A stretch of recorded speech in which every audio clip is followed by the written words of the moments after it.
नमस्कार विद्यार्थी मित्रांनो, लक्ष सरकारी नोकरी या एज्युकेशनल चॅनलवर आपले पुन्हा एकदा स्वागत.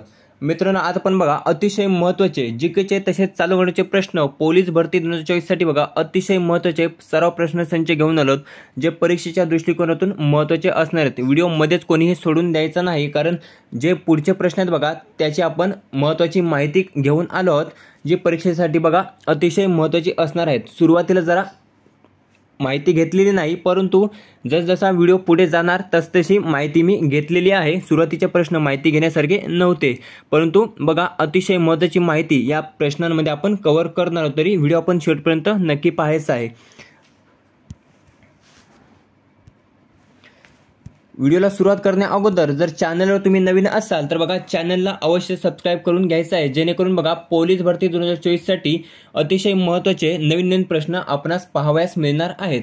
तर पहिलाच प्रश्न आहे बघा, राज्य व मुख्यमंत्री या संबंधित चुकीचा पर्याय निवडा. आता नुकतंच भरपूर राज्यांचे मुख्यमंत्री हे चेंज झालेले आहेत. जर त्यांची तुम्हाला लिस्ट हवी असेल तर मला कमेंट करून सांगायचं आहे, तर मी ती लिस्ट तुम्हाला उपलब्ध करून देईन, ज्यामध्ये राजधानी असेल, नंतर राज्यपाल असतील व मुख्यमंत्री हे तिन्ही मी एका स्पेशल व्हिडिओमध्ये बघा तुम्हाला पुरवणार आहे. जर तुम्हाला ते हवे असेल तर मला कमेंट करून सांगायचं आहे. आता प्रश्नाकडे वळूया. तर राज्य व मुख्यमंत्री या संबंधितचा चुकीचा पर्याय तुम्हाला सांगायचा आहे. तर पर्याय ड दिसतो बघा, मध्य प्रदेश.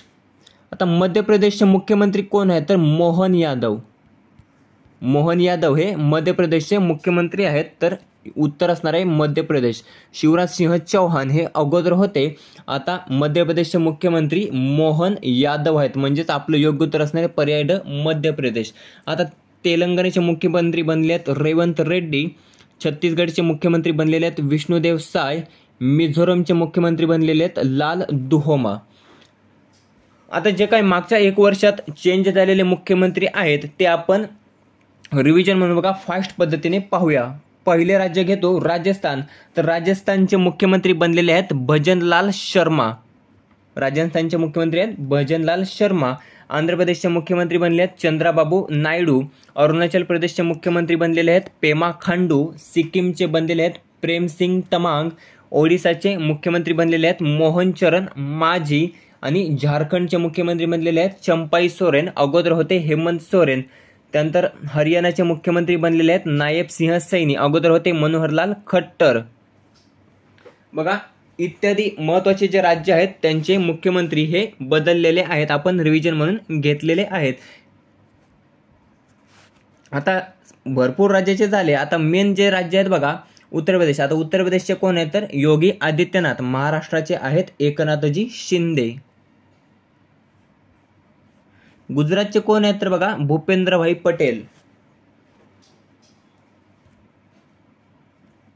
दुसरा प्रश्न त्यानंतर विचारला आहे, miss India. Miss India USA 2023 कोण बनली आहे? योग्य उत्तर असणार आहे पर्याय अ रिजुल मैनी. रिजुल मैनी ही मिस इंडिया USA 2023 ची विजेता बनली आहे. आता इथे चालू घडामोडीचा प्रश्न आपण घेऊया. तर जी काही 71वी मिस वर्ल्ड स्पर्धा पार पडली, आता कोठे पार पडली होती? तर ती पार पडली होती भारतामध्ये पार पडली होती, म्हणजेच आयोजन करण्यात आले होते भारतात. कितवी? 71वी होती ती. तर यामध्ये विजेता कोण बनली होती, किंवा मिस वर्ल्डचा ताज, मिस वर्ल्डचा ताज हा कोणी जिंकला होता? तर क्रिस्टिना पिस्कोवा. क्रिस्टिना पिस्कोवा यांनी जिंकला होता 71व्या मिस वर्ल्ड स्पर्धेचा ताज, किंवा मुकुट आपण त्याला म्हणू शकतो, किंवा किताब म्हटलं तरी चालेल. तर क्रिस्टिना पिस्कोवा ह्या 71व्या मिस वर्ल्ड स्पर्धेच्या विजेत्या आहेत, ज्याचं आयोजन करण्यात आलं होतं भारतामध्ये. आणि याच वेळी बघा मुंबईमध्ये याचे आयोजन करण्यात आले होते. आणि त्यावेळी जे काही नीता अंबानी आहेत त्यांना ह्युमॅनिटेरियन पुरस्काराने देखील सन्मानित करण्यात आले होते. इथे प्रश्न विचारला जाऊ शकतो, तर मुंबई या ठिकाणी ह्युमॅनिटेरियन पुरस्काराने कोणास सन्मानित करण्यात आले होते? तर नीता अंबानी यांना त्या पुरस्काराने सन्मानित करण्यात आले होते.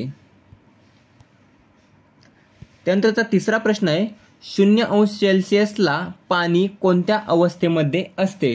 तर योग्य उत्तर असणार आहे पर्याय अ स्थायू अवस्थेमध्ये असते. 0°C पाणी हे स्थायू अवस्थेमध्ये असते.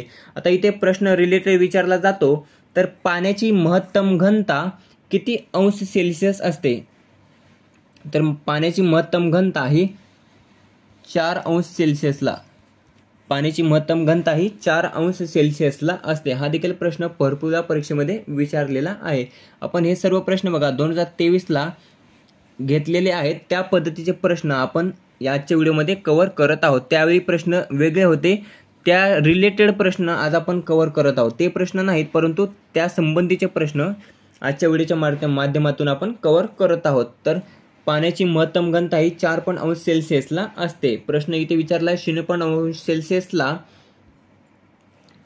कोणत्या अवस्थेमध्ये असते पाणी, तर स्थायू अवस्थेमध्ये असते. त्यानंतरचा चौथा प्रश्न आहे 1 एकरमध्ये किती गुंठे असतात. हे तुम्हाला माहिती असणं आवश्यक आहे. तर पर्याय ड 1 एकरमध्ये 40 गुंठे असतात.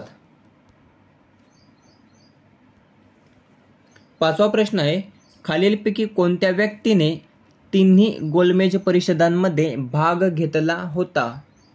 प्रश्न अतिशय महत्त्वाचा आहे. तर पर्याय ड डॉक्टर बाबासाहेब आंबेडकर. भारतीय राज्यघटनेचे शिल्पकार असे त्यांना म्हटले जाते. जन्म झाला होता महू, मध्य प्रदेश या राज्यातील महू या ठिकाणी डॉक्टर बाबासाहेब आंबेडकर यांचा जन्म झाला होता. आणि याच व्यक्तीने तिन्ही गोलमेज परिषदांमध्ये बघा भाग घेतला होता. आता इथे पर्याय अ दिसतो बघा महात्मा गांधी. हे योग्य उत्तर नाही, तर पर्याय अ दिसतो महात्मा गांधी.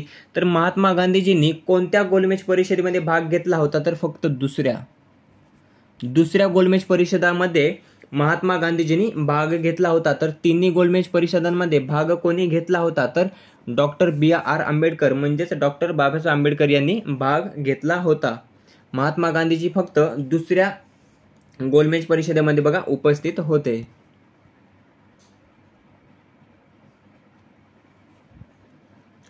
पुढचा 6वा प्रश्न आहे महात्मा गांधी यांचे राजकीय गुरु म्हणून खालीलपैकी कोणास ओळखले जाते. तर पर्याय ब गोपाळकृष्ण गोखले. गोपाळकृष्ण गोखले यांना महात्मा गांधीजी यांचे राजकीय गुरु म्हणून ओळखले जाते. पुढचा 7वा प्रश्न आहे राज्य मागासवर्गीय आयोगाचे नवे अध्यक्ष कोण बनले आहेत. पर्याय अ सुनील शुक्रे. सुनील शुक्रे हे राज्य मागासवर्गीय आयोगाचे नवे अध्यक्ष बनलेले आहेत. 8वा प्रश्न आहे इंस्टाग्रामवर जगामध्ये सर्वाधिक फॉलोअर्स कोणाचे आहेत. तर पर्याय ब क्रिस्टियानो रोनाल्डो. कोणत्या खेळाशी संबंधित आहे, तर तुम्हाला सर्वांना माहिती असेल अतिशय लोकप्रिय खेळाडू आहे. फुटबॉल या खेळाशी तो संबंधित आहे. तर फुटबॉल या खेळाशी संबंधित असणारा क्रिस्टियानो रोनाल्डो हा इंस्टाग्रामवर जगामध्ये सर्वाधिक फॉलोअर्स असणारा खेळाडू आहे. त्यानंतर दुसरा क्रमांक नाही, तर आशिया खंडातील जर विचारला तर विराट कोहली. आशिया खंडातील सर्वाधिक फॉलोअर्स असणारा कोण आहे, तर विराट कोहली हे योग्य उत्तर असणार आहे. आता इथे प्रश्न विचारला जाऊ शकतो इंस्टाग्रामचे मालक कोण होते. तर मालक कोण होते, तर मेटा हे त्याचे मालक आहेत. संस्थापक कोण आहेत, तर केविन सिस्ट्रोम. इंस्टाग्रामचे संस्थापक कोण आहेत, तर केविन सिस्ट्रोम हे इंस्टाग्रामचे संस्थापक आहेत. याची स्थापना झाली होती 2010 साली. 2010 साली इंस्टाग्रामची स्थापना झाली होती. आणि स्थापना कोणी केली होती, तर केविन सिस्ट्रोम यांनी त्यांची स्थापना केली होती. पुढचा प्रश्न विचारला आहे 9वा फिलिस्तीन या देशाचे पंतप्रधान कोण आहे. तर पर्याय अ मोहम्मद मुस्तफा हे फिलिस्तीन या देशाचे पंतप्रधान आहेत. आता मोहम्मद अब्बास कोण आहेत, तर राष्ट्राध्यक्ष आहेत मोहम्मद अब्बास. 10वा प्रश्न आहे भारताचे महान्यायवादी सध्या कोण आहे. तर पर्याय अ आर व्यंकटरमणी हे भारताचे सध्याचे महान्यायवादी आहेत. आता कायदा मंत्री कोण आहेत, तर अर्जुन राम मेघवाल हे भारताचे कायदा मंत्री आहेत. माहिती आयुक्त कोण आहेत, तर हिरालाल समरिया हे भारताचे मुख्य माहिती आयुक्त आहेत. कायदा मंत्री आहेत अर्जुन राम मेघवाल. परराष्ट्र मंत्री कोण आहेत, तर एस जयशंकर. संरक्षण मंत्री आहेत राजनाथ सिंह. गृहमंत्री आहेत अमित शहा. पंतप्रधान नरेंद्र मोदी कितव्यांदा बनलेले आहेत, तर तिसऱ्यांदा बनलेले आहेत.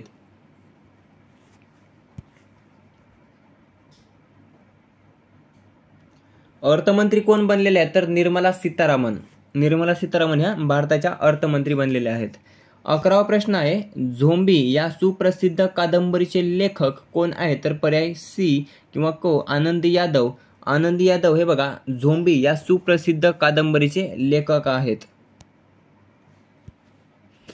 12वा प्रश्न आहे, दंतक्षय रोखण्यासाठी खालीलपैकी कोणते खनिज द्रव्य महत्त्वाचे ठरते? तर पर्याय ड फ्लोरीन. फ्लोरीन हे जे काही खनिज द्रव्य आहे तर ते दंतक्षय रोखण्यासाठी अतिशय महत्त्वाचे ठरत असते. 13वा प्रश्न विचारला आहे, 2023चा शांततेचा नोबेल पुरस्कार हा नर्गिस मोहम्मदी यांना मिळाला. आता इथे प्रश्न विचारला जाऊ शकतो, तर 2023चा शांततेचा नोबेल पुरस्कार कोणास प्रदान करण्यात आला होता? तर नर्गिस मोहम्मदी. प्रश्नामध्येच त्याचं उत्तर तुम्हाला मिळून गेलेलं आहे. तर नर्गिस मोहम्मदी यांना 2023चा शांततेचा नोबेल पुरस्कार मिळाला होता. आता शांततेचा नोबेल पुरस्कार कोणत्या शहरात प्रदान केला जातो असा प्रश्न विचारला आहे. उत्तर देऊन तुम्हाला कन्फ्युजनवाला प्रश्न विचारला आहे, तर त्याचं योग्य उत्तर असणारे पर्याय ड ऑस्लो, नॉर्वे. आता 2023चा शांततेचा नोबेल पुरस्कार नर्गिस मोहम्मदी यांना प्रदान केला, परंतु प्रश्न हा इथून स्टार्ट होतो, तर शांततेचा नोबेल पुरस्कार कोणत्या शहरात प्रदान केला जातो? तर उत्तर असणार आहे ऑस्लो, नॉर्वे या ठिकाणी हा प्रदान केला जातो. आता इथे रिलेटेड प्रश्न विचारला जाऊ शकतो, तर नोबेल पुरस्कार मिळवणारे पहिले भारतीय कोण? हा प्रश्न विचारला जाऊ शकतो. तर नोबेल पारितोषिक मिळवणारे पहिले भारतीय आहेत रवींद्रनाथ टागोर. यांना 1913 साली नोबेल पारितोषिकाने सन्मानित करण्यात आले होते. कोणत्या कविता संग्रहासाठी? तर गीतांजली.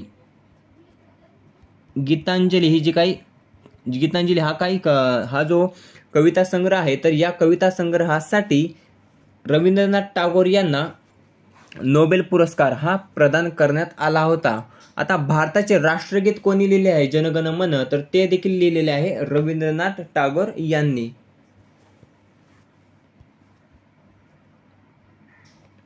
14वा प्रश्न आहे, छत्रपती शिवाजी महाराजांच्या अष्टप्रधान मंत्रिमंडळामध्ये खालीलपैकी कोणाचा समावेश नव्हता? हा देखील प्रश्न परीक्षेमध्ये विचारला जातो. आता अष्टप्रधान मंत्रिमंडळ केव्हा नेमण्यात आले होते? तर 1674ला.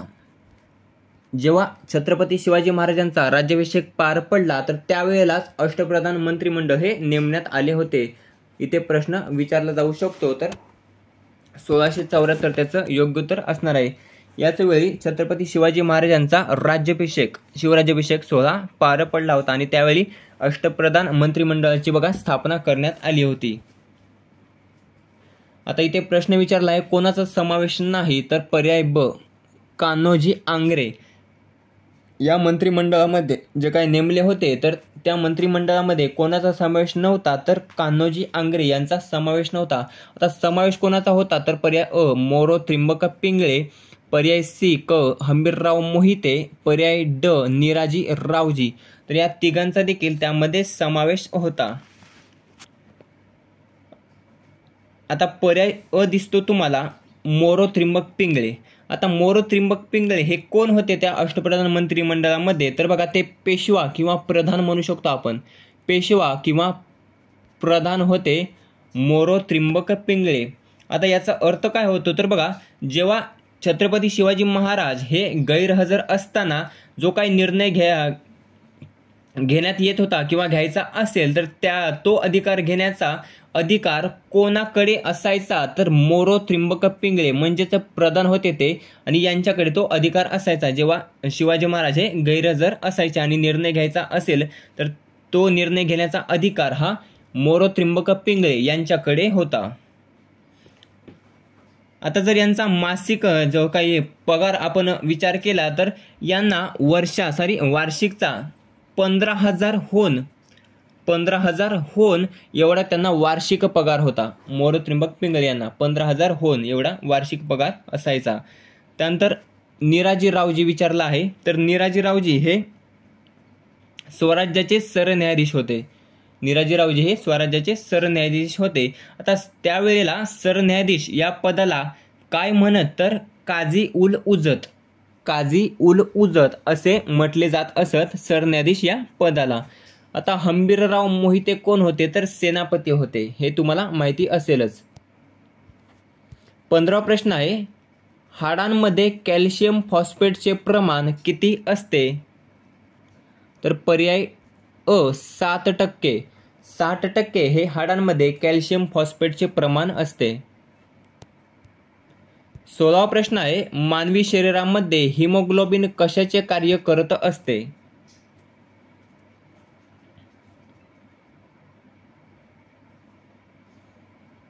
तर पर्याय ब ऑक्सिजन वहनचे कार्य करत असते. ऑक्सिजनचे वहन हे मानवी शरीरामध्ये हिमोग्लोबिन हे कार्य करत असते. इथे एक प्रश्न राहिला हंबीरराव मोहिते यांच्याबाबतचा. तर हंबीरराव मोहिते हे बघा घोडदळ व पायदळचे प्रमुख होते. प्रश्न विचारला जाऊ शकतो, घोडदळ व पायदळचे प्रमुख कोण होते? तर हंबीरराव मोहिते हे होते. त्यानंतरचा पुढचा प्रश्न आहे, हवेचा दाब कोणत्या परिमाणात मोजला जातो? तर पर्याय अ मिलीबार. मिलीबार या परिमाणात मोजला जातो हवेचा दाब. दुसरा प्रश्न आहे, भारताचे टिंबटिंब हे राज्यसभेचे पदसिद्ध सभापती असतात किंवा अध्यक्ष असतात. तर पर्याय ब उपराष्ट्रपती. तर उपराष्ट्रपती हे राज्यसभेचे पदसिद्ध अध्यक्ष किंवा सभापती असतात. आता इथे रिलेटेड प्रश्न विचारला जाऊ शकतो.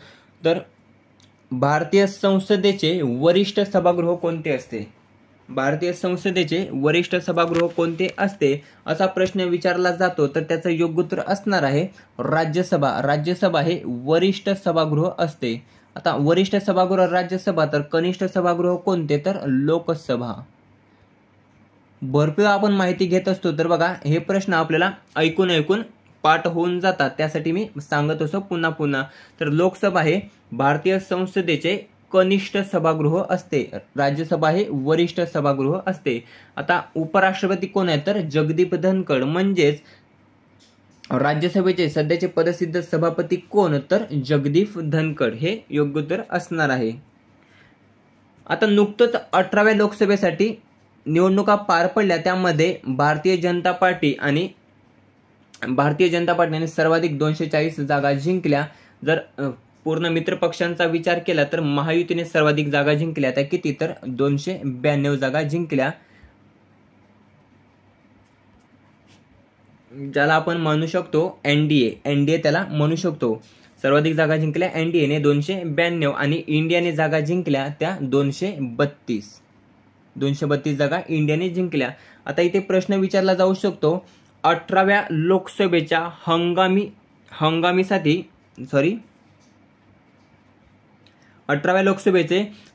अध्यक्ष म्हणून कोणाची नियुक्ती केली आहे? तर 18व्या लोकसभेसाठी हंगामी अध्यक्ष म्हणून कोणाची नियुक्ती केली आहे? तर नुकतंच हंगामी अध्यक्ष म्हणून भर्तृहरी महताब यांची 18व्या लोकसभेच्या हंगामी अध्यक्ष म्हणून नियुक्ती केली आहे. हा प्रश्न विचारला जाऊ शकतो. तर पंतप्रधान कोण आहेत? तर नरेंद्र मोदी. राष्ट्रपती आहेत द्रौपदी मुर्मू. भारताचे सरन्यायाधीश आहेत DY चंद्रचूड. किती आहेत? तर 50वे आहेत. बघा भरपूर प्रश्न या प्रश्नामध्ये कव्हर झालेले आहेत. पुढचा तिसरा प्रश्न आहे, वैयक्तिक सत्याग्रहाचे पहिले सत्याग्रही कोण होते? तर पर्याय सी किंवा क विनोबा भावे. तर विनोबा भावे वैयक्तिक सत्याग्रहाचे पहिले सत्याग्रही होते. आता इथे प्रश्न यांच्याबद्दलचे प्रश्न आपण कव्हर करूया. तर बघा जो काही पहिला रॅमन मॅग्सेसे पुरस्कार होता तर तो कोणास प्रदान करण्यात आला होता? तर विनोबा भावे. विनोबा भावे यांना 1958 साली पहिला रॅमन मॅग्सेसे पुरस्कार हा प्रदान करण्यात आला होता. आता इथे प्रश्न दुसरा विचारला जाऊ शकतो, तर रॅमन मॅग्सेसे पुरस्कार प्राप्त करणारे पहिले भारतीय कोण? तर विनोबा भावे हे उत्तर असणार आहे. कोणत्या वर्षी प्रदान करण्यात आला होता? तर 1958 साली. आता पवनार आश्रमची स्थापना कोणी केली होती वर्धा या ठिकाणी? तर विनोबा भावे. विनोबा भावे यांनी पवनार आश्रमची स्थापना केली होती. त्यानंतर भूदान चळवळीचे जनक म्हणून विनोबा भावे यांनाच म्हटले जाते. आता भूदान चळवळ कोणत्या वर्षी पार पडली असा प्रश्न विचारला जातो, तर 1958 साली. 1958 साली भूदान चळवळ ही पार पडली होती. पूर्ण नाव जर विचारलं तर विनायक नरहरी भावे असं पूर्ण नाव असणार आहे, ज्यांचा जन्म झाला होता 1895 साली रायगड या ठिकाणी. पेन रायगड या ठिकाणी 1895 साली त्यांचा जन्म झाला होता. मृत्यू झाला होता 1982 साली. 1982 साली मृत्यू आणि 1895 साली जन्म झाला होता. मृत्यू कोणत्या ठिकाणी झाला होता तर वर्धा, जिथे बघा पवनार आश्रम आहे. पुढचा चौथा प्रश्न आहे, पृथ्वीचे फुफ्फुस असे कोणत्या जंगलास म्हटले जाते तर पर्याय ब ॲमेझॉन जंगल. तर ॲमेझॉन जंगलास पृथ्वीचे फुफ्फुस असे म्हटले जाते. आता इथे भरपूर माहिती पाहणार आहोत. तर जगातील सर्वात मोठे जंगल म्हणून कोणते ओळखले जाते तर ॲमेझॉन जंगल. तर जगातील बघा 31% क्षेत्रफळ, किती टक्के तर 31% क्षेत्रफळ हे बघा ॲमेझॉन जंगलाने व्यापलेले आहे. किती टक्के तर 31%. आता कोणत्या खंडात स्थित आहे तर दक्षिण अमेरिका. ॲमेझॉन जंगल हे दक्षिण अमेरिका या खंडात स्थित आहे. सर्वाधिक भागचा विचार केला तर सर्वाधिक भाग ॲमेझॉन जंगलाचा सर्वाधिक भाग हा ब्राझील या देशामध्ये आहे. कोणत्या देशात तर ब्राझील या देशामध्ये आहे. त्यानंतर जगातील सर्वाधिक मोठी नदी जर विचारलं तर ते उत्तर असणार आहे ॲमेझॉन. ॲमेझॉन नदी ही जगातील सर्वात मोठी नदी आहे. सर्वात लांब नदी जर विचारलं तर नाईल नदी. आता नदी संबंधी देखील थोडीशी माहिती पाहूया. तर जगातील सर्वात मोठी नदी ॲमेझॉन नदी, जगातील सर्वात लांब नदी नाईल नदी. आता आशियाचा जर विचार केला तर आशियातील आहे यांगत्से. जगातील सर्वात खोल नदी विचार केला तर काँगो नदी ही जगातील सर्वात खोल नदी आहे. भारतातील सर्वात लांब नदी कोणती तर गंगा ही भारतातील सर्वात लांब नदी आहे. भारतातील सर्वात मोठी नदी कुठली तर ब्रह्मपुत्रा ही भारतातील सर्वात मोठी नदी आहे. महाराष्ट्राचा विचार केला तर महाराष्ट्रातील सर्वात लांब नदी आहे गोदावरी. पुढचा प्रश्न आहे, खालीलपैकी कोणाच्या गणवेशावर छत्रपती शिवाजी महाराजांची राजमुद्रा छापण्याचा निर्णय पंतप्रधान नरेंद्र मोदींनी घेतला आहे तर पर्याय क भारतीय नौदल. तर भारतीय नौदल यांच्या गणवेशावर छत्रपती शिवाजी महाराजांची राजमुद्रा छापण्याचा निर्णय पंतप्रधान नरेंद्र मोदी यांनी घेतलेला आहे. नुकतंच नौदल प्रमुख कोण बनलेले आहेत? भारताचे नौदल प्रमुख कोण बनलेले आहेत तर दिनेश कुमार त्रिपाठी हे भारतीय नौदलचे प्रमुख बनलेले आहेत. कोण? दिनेश कुमार त्रिपाठी. कोणाच्या जागेवर तर आर हरिकुमार यांच्या जागेवर. भारताचे भूदल प्रमुख देखील बदललेले आहेत. तर उपेंद्र द्विवेदी हे भारतीय लष्कर प्रमुख बनलेले आहेत. आता विवेकराम चौधरी जे राहिलेले आहेत वायुसेना, तर त्याचे प्रमुख आहेत. वायुसेनेचे कोण आहेत तर विवेकराम चौधरी. नौदल प्रमुख बनलेले आहेत दिनेश कुमार त्रिपाठी. भूदल प्रमुख बनलेले आहेत उपेंद्र द्विवेदी. कोणाच्या जागेवर तर मनोज पांडे यांच्या जागेवर. आता इथे प्रश्न विचारला जाऊ शकतो, भारतीय आरमारांचे जनक म्हणून कोणास ओळखले जाते तर छत्रपती शिवाजी महाराजांना भारतीय आरमाराचे जनक म्हणून ओळखले जाते. पुढचा प्रश्न आहे, खालीलपैकी महाराष्ट्र केसरी बाबतीत चुकीचा पर्याय कोणता आहे ते ओळखा. तर पर्याय ड वरीलपैकी सर्व बरोबर. 64वा महाराष्ट्र केसरी विजेता कोण आहे तर पृथ्वीराज पाटील. 66वा आहे सिकंदर शेख. 65वा आहे शिवराज राक्षे. तर वरीलपैकी सर्व तिन्ही बरोबर आहेत. म्हणजे योग्य उत्तर असणार आहे पर्याय ड वरीलपैकी सर्व बरोबर. 51वा हिंद केसरी कोण आहे तर अभिजित कटके. 7वा प्रश्न आहे, भारतीय ऑलिम्पिक संघटनेचे अध्यक्ष सध्या कोण आहेत? पर्याय ब पी.टी. उषा हे भारतीय ऑलिम्पिक संघटनेचे सध्याचे अध्यक्ष आहेत. सीईओ कोण आहेत तर रघुराम अय्यर हे सीईओ आहेत. पुढचा 8वा प्रश्न आहे, राज्य विज्ञान शिक्षण संस्था महाराष्ट्रात कोठे आहे? तर पर्याय ब नागपूर या ठिकाणी आहे राज्य विज्ञान शिक्षण संस्था. पुढचा प्रश्न आहे, 37व्या राष्ट्रीय क्रीडा स्पर्धा कोठे पार पडल्या? तर पर्याय ड गोवा या ठिकाणी 37व्या राष्ट्रीय क्रीडा स्पर्धा ह्या पार पडल्या. 10वा प्रश्न आहे, पहिला एकदिवसीय क्रिकेट विश्वचषक कोणत्या वर्षी खेळवला गेला होता? तर पर्याय सी 1975 साली पहिला एकदिवसीय क्रिकेट विश्वचषक हा खेळवला गेला होता. त्यानंतर बघा 1983 साली भारताने पहिल्यांदाच ICCचा एकदिवसीय क्रिकेट विश्वचषक हा जिंकला होता. कोणाच्या नेतृत्वात? तर कपिल देव. हा प्रश्न परीक्षेमध्ये विचारण्यात आलेला आहे.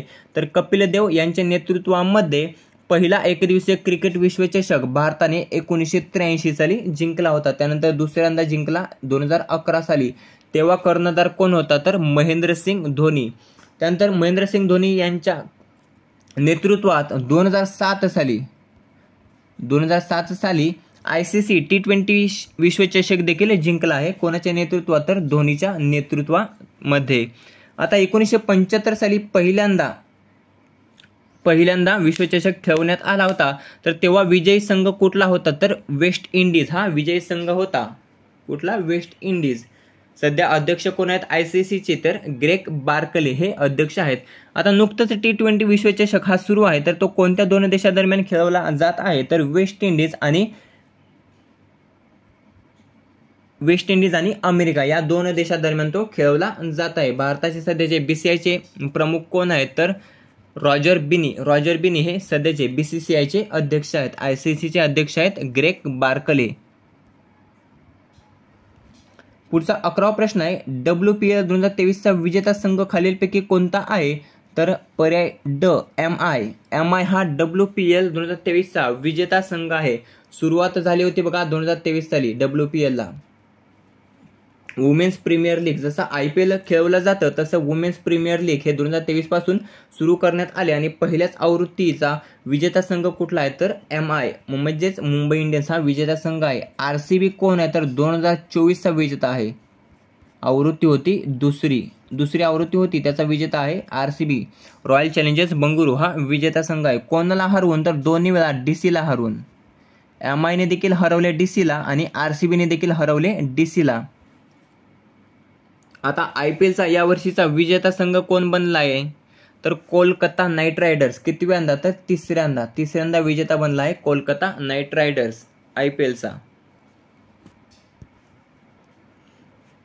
आता RCBची कर्णधार कोण होती ज्याच्या नेतृत्वात 2024 साली RCBने WPLचा विजय ट्रॉफी उचलली? तर कर्णधार आहे स्मृती मानधना. पुढचा 12वा प्रश्न आहे, भारतीय हरित क्रांतीचे जनक कोण आहेत? तर पर्याय C डॉक्टर MS स्वामीनाथन. तर डॉक्टर MS स्वामीनाथन यांना भारतीय हरित क्रांतीचे जनक असे म्हटले जाते. पुढचा 13वा प्रश्न आहे, भारत जागतिक व्यापार संघटनेचा सभासद खालीलपैकी कोणत्या वर्षी झाला होता? तर पर्याय A 1995. तर 1995 साली भारत हा जागतिक व्यापार संघटनेचा सभासद झाला होता. WTO असा त्याचा शॉर्ट फॉर्म आहे. तर WTO म्हणजे जागतिक व्यापार संघटनेची स्थापना कोणत्या वर्षी झाली होती? तर ती देखील झाली होती 1995 साली त्याची स्थापना झाली होती आणि त्याच वर्षी भारत हा जागतिक व्यापार संघटनेचा सभासद झाला होता. मुख्यालय कोणत्या ठिकाणी आहे? तर जिनेव्हा स्वित्झर्लंड या ठिकाणी त्याचे मुख्यालय आहे WTOचे. 14वा प्रश्न आहे, इंग्लंडमधील कोणत्या शहरावरून जाणाऱ्या रेखावृत्तास मूळ रेखावृत्त असे म्हटले जाते? तर पर्याय C ग्रीनिच. इंग्लंडमधील ग्रीनिच शहरावरून जाणाऱ्या रेखावृत्तास मूळ रेखावृत्त असे म्हटले जाते. इथे दुसरा प्रश्न विचारला जातो, तर भारताची प्रमाणवेळ ग्रीनिच प्रमाणवेळेपेक्षा किती तास पुढे आहे? तर 5.5 तास पुढे आहे. हा प्रश्न देखील भरपूर वेळा रिपीट झालेला आहे. पुढचा 15वा प्रश्न आहे, देशातील सर्वाधिक लांबीचे महामार्ग कोणत्या राज्यात आहे? तर पर्याय ब महाराष्ट्र. आपल्या महाराष्ट्रामध्ये देशातील सर्वाधिक लांबीचे महामार्ग हे आहेत. 16वा प्रश्न आहे, घड्याळाच्या लंबकाची गती कशी असते? तर पर्याय ड कंपनशील. घड्याळाच्या लंबकाची गती ही कंपनशील असते. मित्रांनो, अशा प्रकारे 32 प्रश्न आपण आजच्या व्हिडिओच्या माध्यमातून जीकेचे तसेच चालू घडामोडीचे प्रश्न कव्हर केलेले आहेत. ते कसे वाटले ते कमेंट करून नक्की सांगायचे. व्हिडिओ आवडला असेल तर मित्रांसोबत शेअर करायला आणि चॅनलला सबस्क्राईब करायला विसरायचं नाही. जरी प्रश्न 32 असले तरी माहिती घेत आपण जवळपास 100 ते 150 प्रश्न आजच्या व्हिडिओच्या माध्यमातून कव्हर केलेले आहेत. जर चॅनलवर तुम्ही नवीन असाल तर अशाच माहितीसाठी तसेच वेगवेगळ्या प्रश्नासाठी चॅनलला अवश्य सबस्क्राईब करून घ्यायचं आहे, जेणेकरून बघा नवीन प्रश्न तुम्हाला पाहावयास मिळतील. एक प्रश्न राहिला, तर जो काही रॅमन मॅग्सेसे पुरस्कार आहे बघा, रॅमन मॅग्सेसे पुरस्कार जो आहे, कुठे गेला तो प्रश्न? जाऊ द्या असं तोंडी सांगतो. तर जो काही रॅमन मॅग्सेसे पुरस्कार प्रदान केला जातो रॅमन मॅग्सेसे नावाच्या नावावर, तर ते कोणत्या देशाचे राष्ट्राध्यक्ष होते? तर बघा ते राष्ट्राध्यक्ष होते फिलिपाईन्स या देशाचे ते राष्ट्राध्यक्ष होते रॅमन मॅग्सेसे. भेटूया पुढच्या व्हिडिओमध्ये. धन्यवाद.